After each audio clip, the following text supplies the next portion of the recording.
Welcome back to another Teal Town conversation here on teal10usa.com. You have the Erics with us. Eric Kura, yours truly, along with Eric Landy. How are you, bud? I'm doing all right, doing all right. It's kind of a gray afternoon here in San Diego. Kind of weird, but One of those rare non-sunny San Diego days. And of course, joining us from the Great White North is Omar White. We had you on in the off season when everything was going down with Patrick Marlo, but you've changed addresses, I guess, online. So tell us where we can find you right now. Yeah. It's actually been quite of a drastic change, actually. I'm not running a Tip the Tower anymore. I actually kind of got the opportunity to be a site expert at a Montreal Canadian site, which is a complete heel turn, as some people have told me, but it's actually been pretty cool. I've actually have a more of an appreciation for the fan base and for the team, and this season's been pretty interesting. So I guess I picked the right time to jump on in. And so besides that, I'm also contributing at Pension Plan Puppets with SB Nation, and that's been pretty cool. That's been a site I've been reading since I was a kid. So it's been pretty interesting there. So. New places for me, I guess. And I guess to fill in for everybody who doesn't understand the name of the Maple Leaf site, it used to be like the teacher's pension plan that owned the Leafs for a while, right? Yeah, that was the origins of it. I remember actually in grade 5, my teacher used to brag and be like, "Hey, guess what? I owe a portion of the Leafs." So yeah, that was the origins of the name, and I'm pretty sure that that's no longer a thing anymore. But at least the name still holds up, and it's pretty iconic. So That's funny. it's not a collaboration between Bell and Rogers, right? Or there's that Montreal, or Molson owns Montreal, right? Jeff Molson. Yeah, Jeff Molson. Yeah, he's the owner of the team. I believe he's the president as well, which ironically is a part of the problem, but that's a different conversation. Let's go ahead, Landy. I guess we'll kind of just jump right in it. I mean, Toronto, I think we're all kind of feeling like it's exceeded expectations and ahead of schedule as far as results on ice.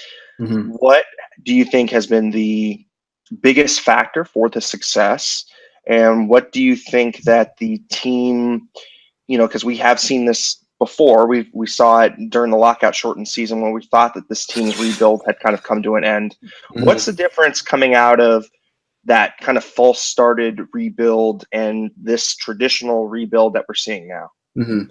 Well, I think, to answer your first question as to what's basically holding everything together, the Leafs will not be where they are right now if it's not for Frederik Andersen. Enough said. Now, in the summer, in the offseason, people probably be like, "Oh, it's Austin Matthews and William Nylander and Mitch Marner," and obviously they've had their success as well. But if it's not for Frederik Andersen, and not even this number of starts he's had, but just the level of play, like they'll be like, I think one reason why some Leafs fans are kind of starting to get a little concerned is, to your point, actually, is that it's not that the team is exactly how that 2012, 2013 team was that made the playoffs.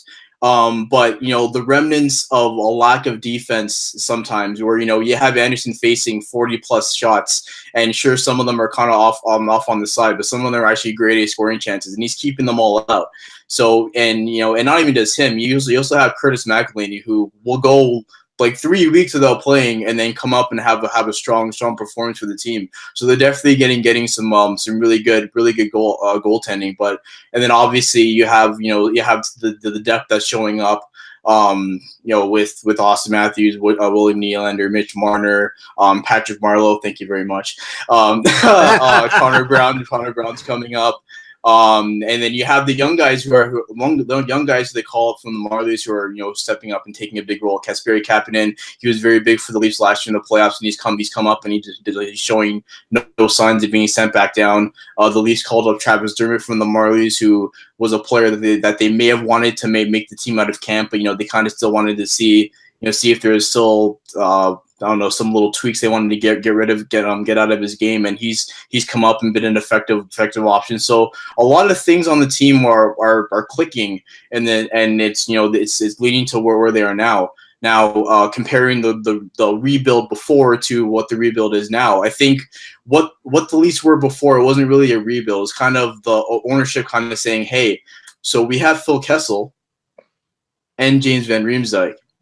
We're just going to ignore the fact that we don't have a number one center. We don't actually have, a number one defenseman, and we're kind of throwing James Reimer out here and telling you that he's a starting goaltender, but he may or may not be. So it's before it was a lot of false hope and kind of trying to sell the team on something that it wasn't. And before, I think that the mantra of the Leafs ownership was just, make the playoffs, get your home starts for the revenue, and then we'll see what happens. But, now with Shanahan and Lou and Babcock and Mark Hunter, there's actually like a strong management group that actually wants to win. It's not just about making the playoffs. They want to be there in the Stanley Cup final. They want to be there in a Game 7 overtime, and they want to be there on center ice, hoisting the cup. And I think, and it's not even just saying it; they're actually making the appropriate moves and making the appropriate decisions at the appropriate times to actually prove that they're in this for the long run. So I think that and all the trading and how the drafting and developing is going, just leads up to where we are now. Oh, nice. That was a mouthful.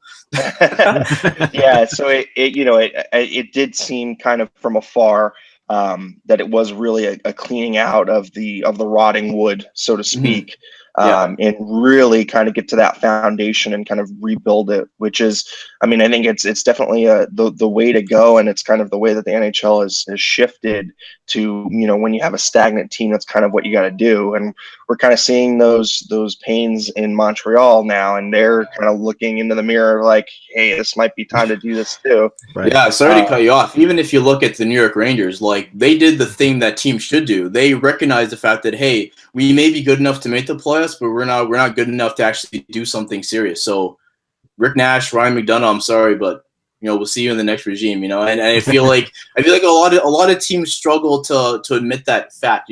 It's such a relieving feeling when you have your management acknowledging the fact that we're not good, so we're gonna have to be worse so we can get better in the long run. You know what I mean? And obviously winning a draft lottery doesn't work all the time. Hi, Edmonton. Yeah. So it's not about where you draft or who you draft. It's also about how you grow those players in that system. And you have to have appropriate management. You have to have management that does good decisions, and not management who's gonna trade a star winger for a defenseman, and then after the next year say that they need a new winger. So yeah, I'm sorry, I'm throwing so much shit at Edmonton. They're such a fun team to watch. They're fascinating. We being in the same division, we kind of just look over at Pete Chiarelli. We all knew of the gaps from Boston before, and just how much a state he left that team. But now you look at it come really close to home in our own division, and you can really tell there's just mismanagement there. And I understood why he did his moves at the beginning. He felt like the keys to the Pacific Division were, of course, to bulk up, to play against the Anaheim, the Ducks, and of course the Kings and us.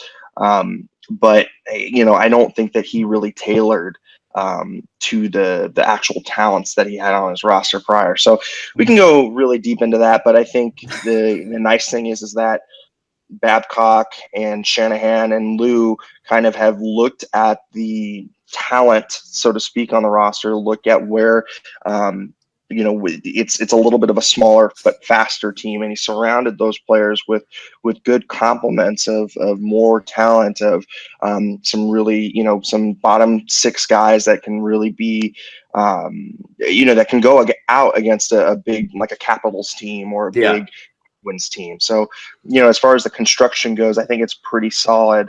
One question that I had from the trade deadline was, the Leafs had kind of been in rumors for defensemen, and I know that Babcock has very much got a thing for left-right pairings, very much a build from the net out kind of guy. Why didn't we see any movement from them, you think? Well, I think the reason why there wasn't actually a move is because, and it's been something that Lou and Shanahan have said since they got here, and is that they're very committed to the plan.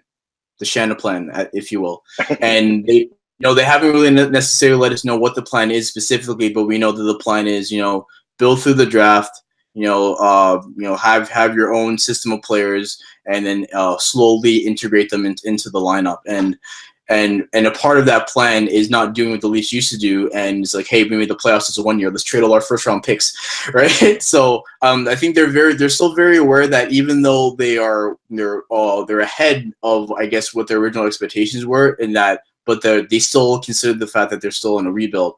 So if you think of players like say Ryan McDonough, who was a team that the Leafs were linked to, I believe it was the Leafs, Tampa.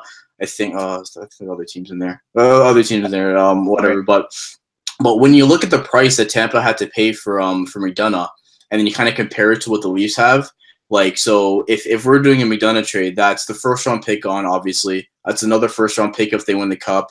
Timothy Liljegren, who was their top defensive prospect, who they drafted last year, 17th overall, who's going to be a star. He's killing it, playing as a teenager in the AHL right now. That's probably Kasperi Kapanen, who I mentioned before. It looks to be a long-term option with the Leafs.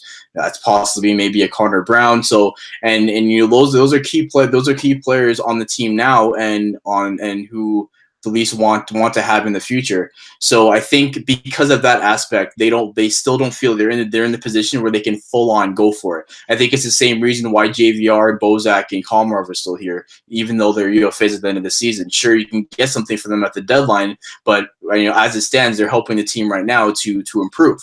And last year we made the playoffs. We lost in the first round. This year, if we don't at least win a round, then I feel like that's a disappointing season all around. You always want to see that improvement, and management acknowledges the fact that those three players are going to help them get to their goals. And when it comes to the bigger moves, I guess it just shows that that the Leafs actually have, I guess, a smart forward thinking management group. Whereas other teams, other management might just say like, hey, let's just full on go for it. Let's trade everything and let's acquire Erik Karlsson. Why not? So I think as frustrating as some Leafs fans were, which I saw on Twitter, I think I can understand the move, and to be honest, I actually appreciate it, because I know next year when hopefully if the Leafs continue to grow and they're at that part where it's like, okay, we can actually go for it, then they'll probably say like, you know what? Let's release the gate. Let's go win a Stanley Cup this year. And I feel like this year they probably felt that it was a little too soon. Now, with this season, and you can kind of go back when Babcock was hired, he said there will be pain. Mm-hmm. I don't think he mentioned that there will be pain literally. San Ramon native, because we have to mention that because he was born near San Jose. San Ramon native Austin Matthews. He's dealt with a couple of injuries during the season, and that's kind of hurt them. But at the same time, you've had those guys come in like Connor Brown, Zach Hyman, Mitch Marner, and for that matter, Mitch had a really rough start to the year. What's been keeping them afloat?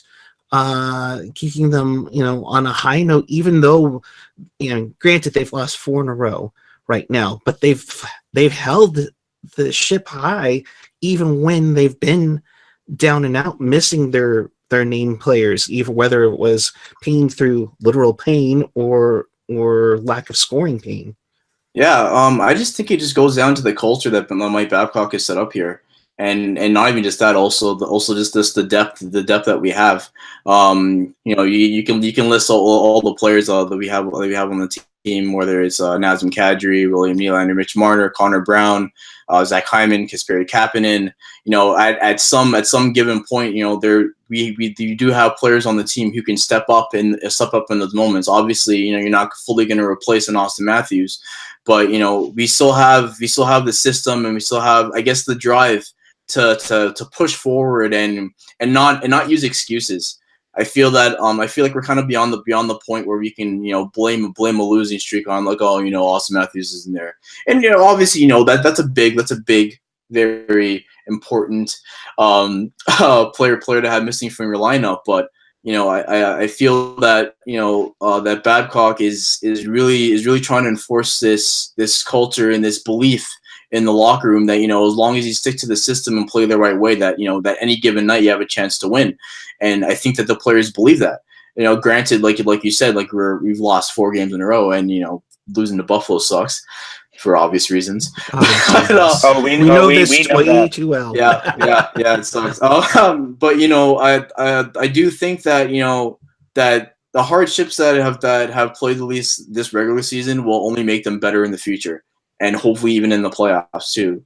So so even though you have some of the stars who have gone, like I said, Mitch Marner, he's taken his game to a whole new level. Granted, I think he only had 2 goals in like the first 3 months of the season, and he looked like he was knee deep in a sophomore slump. But that move, putting him on a line with Patrick Marlo and Nazem Kadri has really sparked him up, and Kadri as well. And and Marlo's kind of the grandfather time on that line, but he does his part as well. So I just feel like there's a lot of aspects of this team that are coming together, and for the most part, it's working. So you mentioned Patrick Marlo, who we miss dearly over here in San Jose. What's the perception been like in Toronto with him?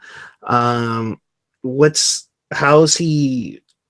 And we don't get access to every single interview or presser that he does, but how has he been taking it? I mean, I've seen pictures of him with his kids, along with his 2 other kids, with Austin and Mitch.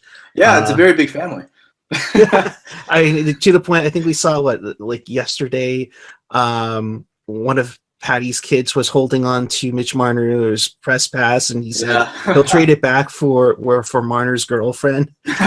So what's been the perception with Patty and in being in Toronto, especially with his family? Yeah. Well, as you guys would know, Marlo is a very quiet, soft-spoken guy, at least as far as the media goes, and he is exactly the same.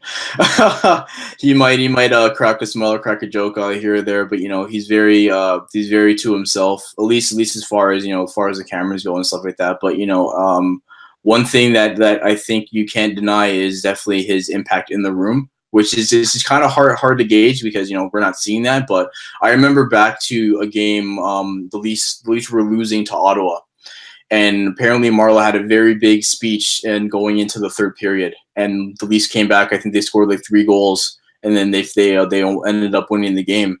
So it's that stuff. It's also one thing I remember, I think in Babcock's first year, he said that he wants to have players on the team where, some of the younger players can watch them and skate by, and after he can point to them and be like, hey, you know what, just follow what that guy's doing. He does it right. And I feel like that's what Patrick Marlo is doing, even though he's way up there in terms of hockey years, but, he can still skate. He's one of the hardest forecheckers on the team. He takes care of his body, and the rest of the players are looking at that, and then, they're kind of gravitating towards that. I think I read a Toronto Star article a couple of days ago, and Connor Brown and Mitch Marner actually mentioned how seeing how Marlo takes care of himself away off the ice is actually pushing them to do the same way. Because obviously, you don't want to be the 20-year-old kid who's just slouching around, and you have the guy who's almost 40, knee deep in the weights in the gym and stuff like that. But yeah. So as far as the team goes, he's been a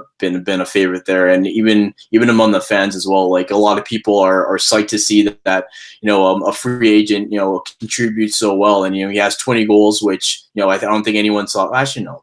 I mean, it's a fair prediction, but like Babcock said, he thought that he could score 20, and here he is with 20, and he might score 25 if he continues with Marner and Kadri, once the lines get back to normal. But yeah, I definitely feel that the city loves him, the team loves him, and we're happy to have him, and he's definitely everything we could have hoped for. So yeah, it's been really cool seeing number 12 play.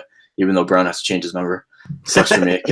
I had Brown's jersey and it had a 12 on it. So once I saw that happen, I was like, yeah, I'm gonna have to change that now. All I'm saying is I hope he got paid very nicely for switching to 28. Oh yeah. Oh, probably yeah. I guess my question is, when he does hit these milestones, because I think he played his 1400th game while with Toronto. I'm sure he's going to have some point milestones and things like that coming up too. Yeah. Has there been a lot of I would say recognition of his time in San Jose as well, or does it seem like it's very much Leaf centric, like let's celebrate the now, or is there also like an embrace of his past history? Oh yeah, for sure, for sure. Like anytime it comes to like those nitty gritty games where I guess fans are kind of like, oh, like who's gonna step up, and talk. Everyone references Marlo and the fact that he's been in difficult situations like that, be it a playoff series or just a difficult time. And even like, and as far as the milestones go, like a lot of people mention all his game winning goals. I think he hit 100 when was it? I think it was in a game against Anaheim or LA where he hit 100. But a lot of people never fail to mention all the milestones, all the goals, all the special moments that Marlo has had in San Jose, and they're hoping that he can have at least as equal, if not better moments over here. But definitely, I think Marlo's time in San Jose is definitely not going to be forgotten. And he was going to be a Hall of Famer, where even if he didn't play on the Leafs, right? So yeah, it's definitely been pretty cool seeing him in a Leafs uniform. Yeah, of all the Canadian, I don't think a lot of people know this, but all the Canadian teams, I think the Leafs have kind of been the team that I have followed from afar. I'm definitely my blood runs teal, and once the Sharks stop playing, it's kind of hard to watch hockey because I'm kind of like heartache. I've got some heartache going on, but Yeah.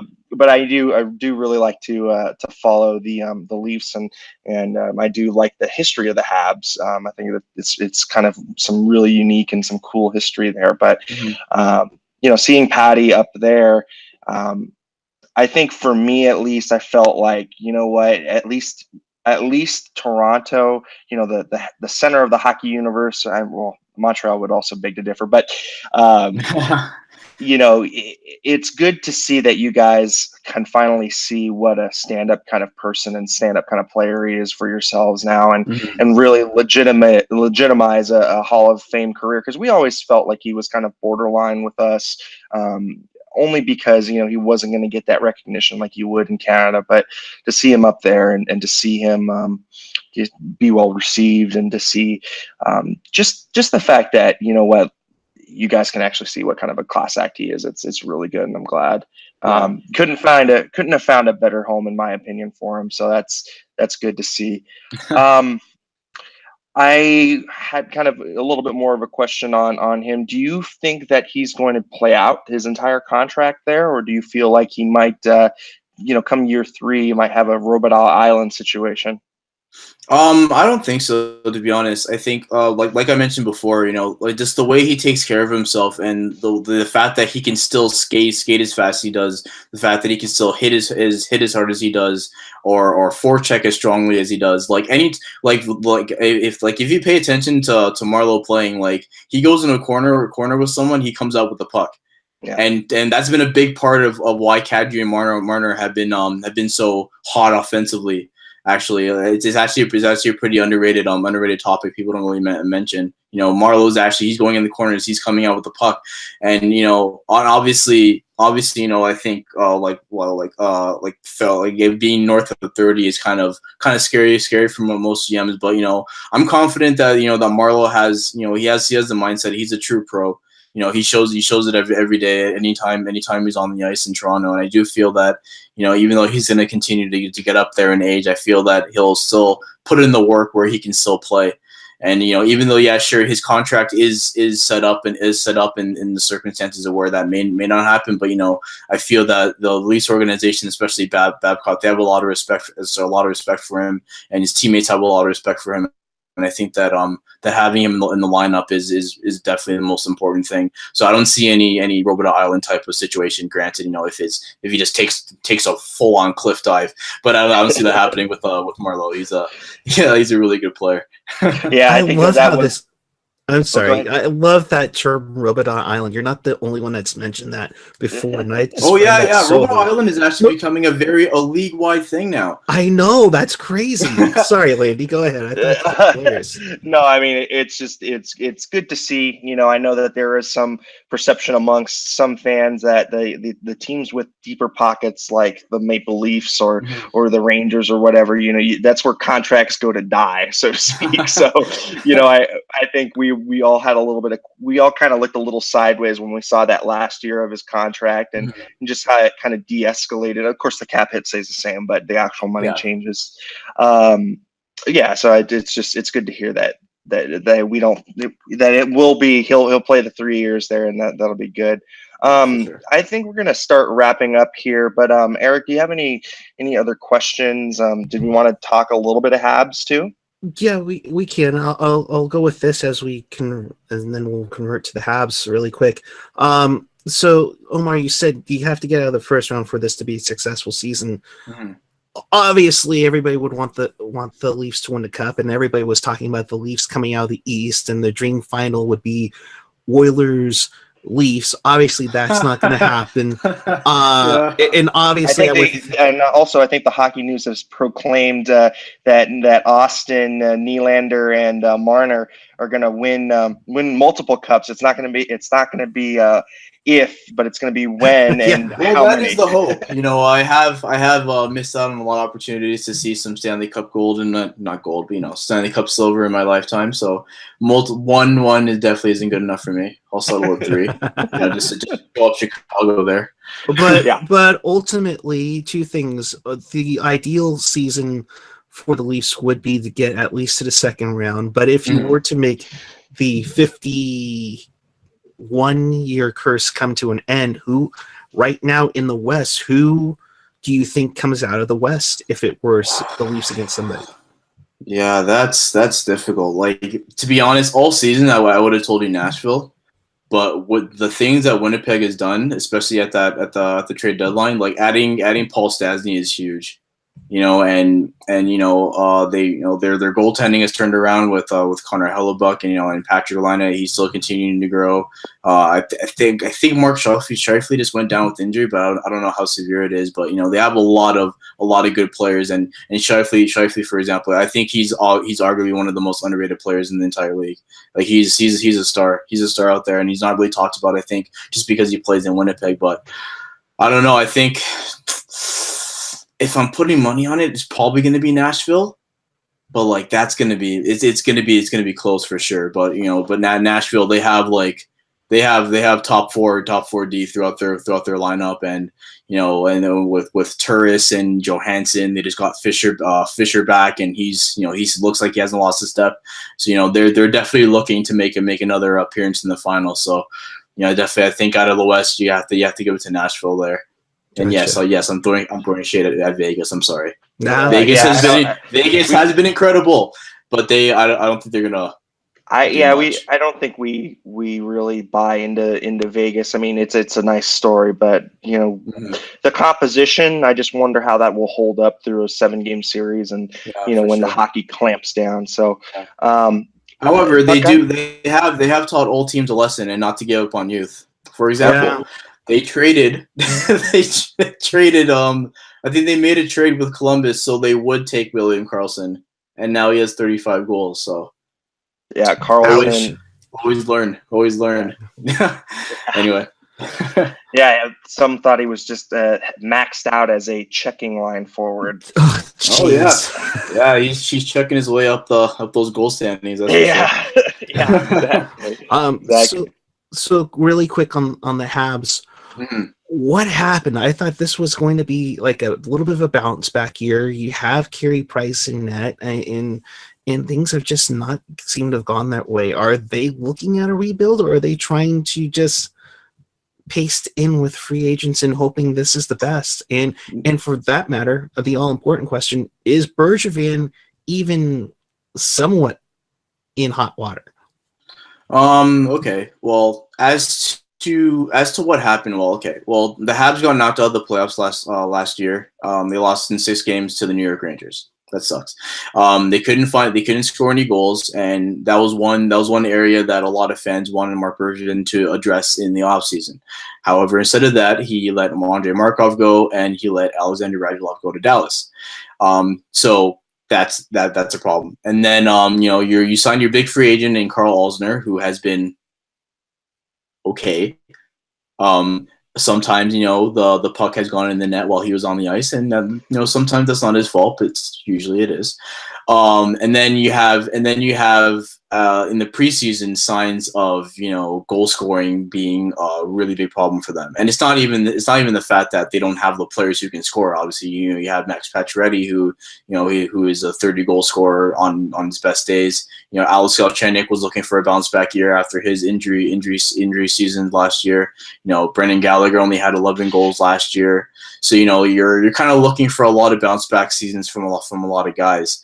And so the preseason comes up. That doesn't really happen. You have a slower defense. You can't really move the puck that much, and so you add all that up, and then you have Carey Price getting lit up for 4 or 5 goals every single night. And as good as Carey Price is, like you can't stop the chances that the Habs were allowing. So it kind of just adds on to the, and even after them, when you consider the fact that they don't really have a true number one center.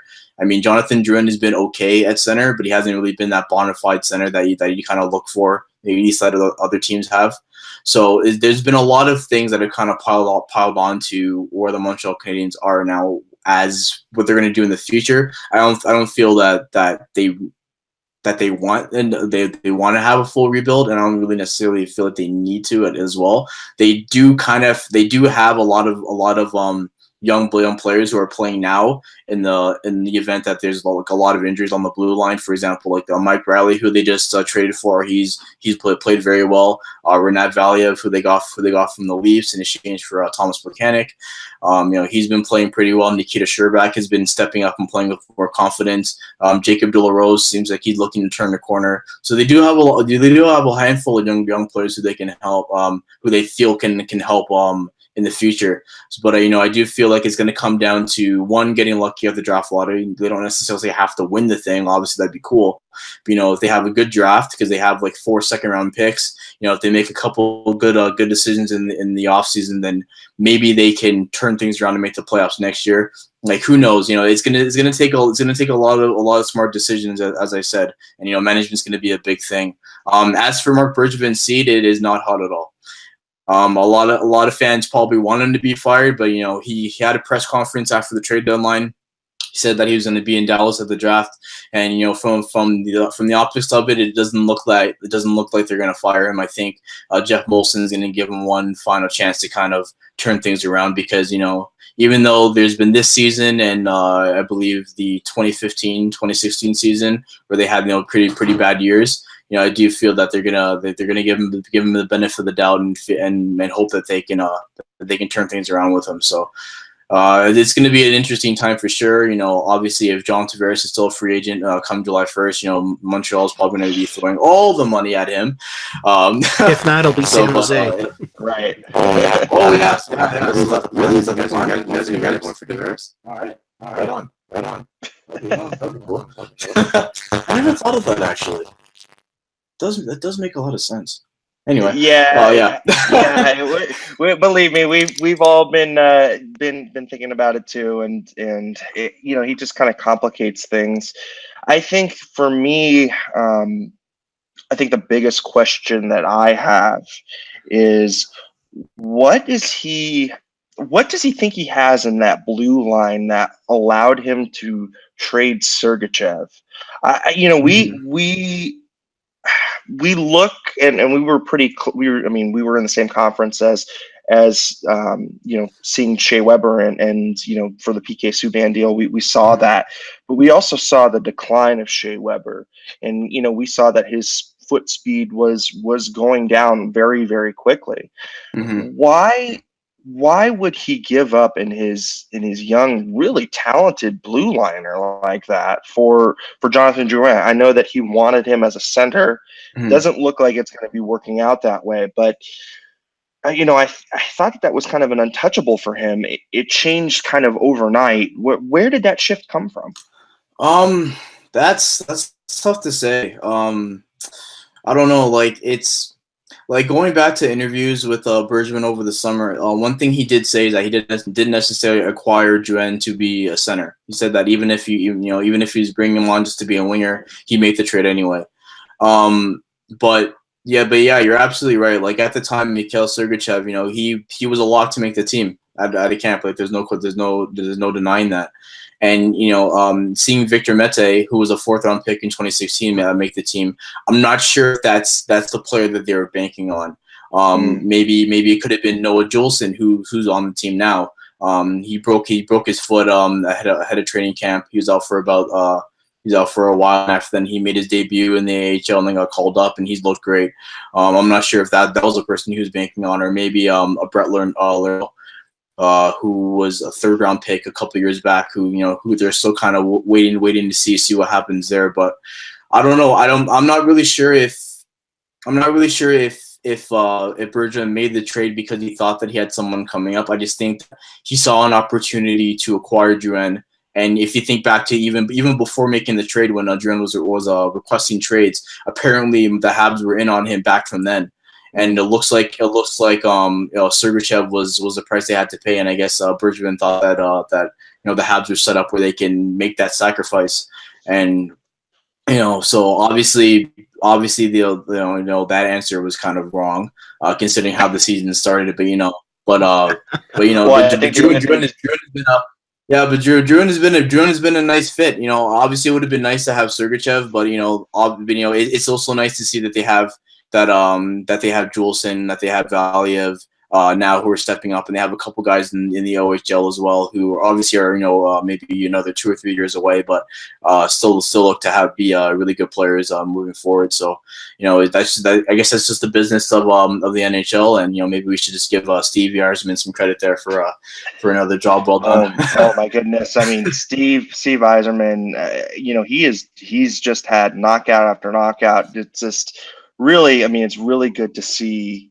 Well, not really good, but it's just really interesting to see how well he's done as a general manager. Of course, he was in the Detroit system, and he learned from the great Kenny Holland. So, he's got some good background there. I just think that it's kind of interesting because we're seeing right now in the NHL, it's in vogue to place let's say a rookie defender with an established veteran. It's kind of extended their life a little bit. So like you look at Charlie McAvoy and Zdeno Chara, you look heck even at San Jose with Brent Burns and Joakim Ryan. Sergachev is really fit in well in Tampa Bay, and they added McDonough to that blue line. So it's just a little interesting to see that he backed off of his initial stance of not wanting to trade Sergachev. And I was just wondering if, like I said, if there was somebody that was coming through the pipeline that he just was really high on, that was like, okay, he can be expendable because we do have some stuff. So it does sound like they do have some things. Oh yeah, they have a couple of guys. Like even to your point about playing a veteran guy with a younger player, they were actually doing that with Victor Mete and Shea Weber in the beginning of the season. But I guess Claude Julien kind of, I don't know if he fell out of favor with him, but I guess he just wasn't a fan of that idea anymore, because then he started playing on the bottom pairing, and then he went to the World Juniors, and he came back and he stayed on the bottom pairing, and then then Shea Weber went down with injury, but then Mete started gaining some confidence, and now his season's kind of shut down. But yeah, sorry, I kind of went up and down with that story there, but I do think that that the likes of Mete and Juleson and Valia, they'll be big, and Mike Riley as well. They'll be big names on the Habs blue line next year, and hopefully that helps get them back to the playoffs if everything else clicks right. Yeah, definitely. All right, Eric. Well, I guess it's probably time to wrap it up. You want to go ahead and do the honors of getting everything out there? Of course. So, Omar, once again, tell us where they can find you online, including your Twitter.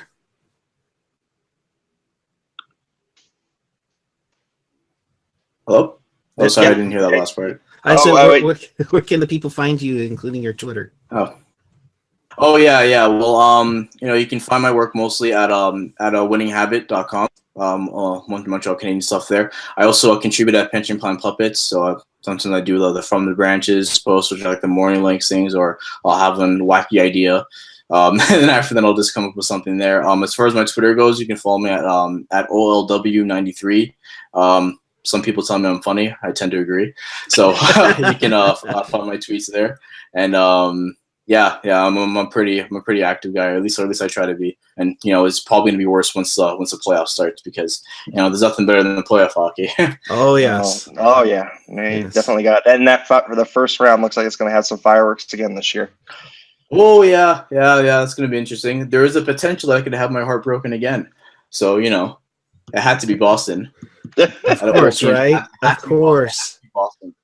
Oh my god. Right. Well, let's just make sure there's not an epic meltdown in double overtime or whatever it was. Oh man. Yeah. The it was 4-1 that still haunts me. We know. Honestly, we know that. We have 2013. We have 2013. That is a year that does not exist in my book. There was no NHL season. It was like a lockout season. Yeah, it was just black. Oh yeah, for sure. Yeah, for sure.